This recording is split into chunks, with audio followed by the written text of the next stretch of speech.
Tomato. এখন এই টমেটোটা ছিঁড়ব আমি। টমেটো আছে, মরিচ আছে, যে এত একটা মরিচ এটা ছিঁড়ব।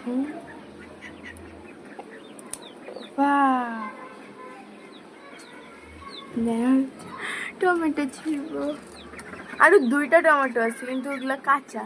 এই টমেটো যদি ছিঁড়তে যা বাইরে পড়ে যায়।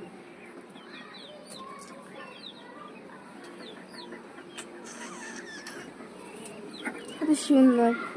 আর মরিচ আছে, ওয়াও কতগুলো টমেটো।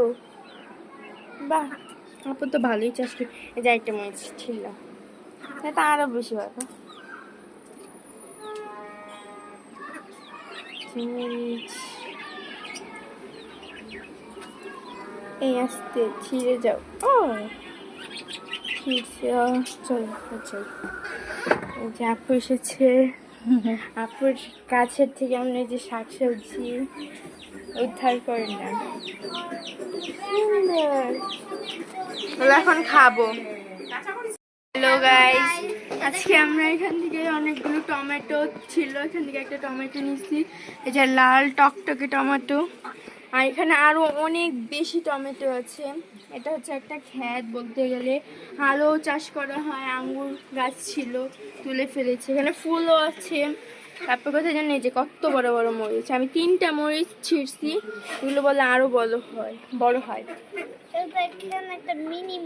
হ্যাঁ কত বড়, এগুলো আরো বড় হবে। আর এখান থেকে আমি 3টা মরিচ এবং একটা টমেটো ছিঁড়ছি। এখানে একটা জু আছে, মিনি জু। এই দেখেন আমাদের পুচু পান্ডা। এই যে একটা পুচু পান্ডাও আছে। আর এই যে আমি আর আপুর গাছ থেকে উদ্ধার করা একটা টমেটো। উদ্ধার না, এটা আমরা ছিঁড়েছি। এই যে আমরা, হ্যাঁ এর জন্য আমরা আগে কি ছিঁড়ছি। এটা কতটা লাল দেখতে পাচ্ছেন। এই যে ফরমালিন দেওয়া নাই, এটা আমরা একদম গাছ থেকে উদ্ধার করেছি। এরা খেতে অনেক মজার হবে। এই যে আমি, এই যে আমাদের টমেটো। আর আশা করি পুচু পান্ডা বড় হলে ওর মাংসটা সেই হবে। হ্যাঁ, তুমি ওকে খাবা?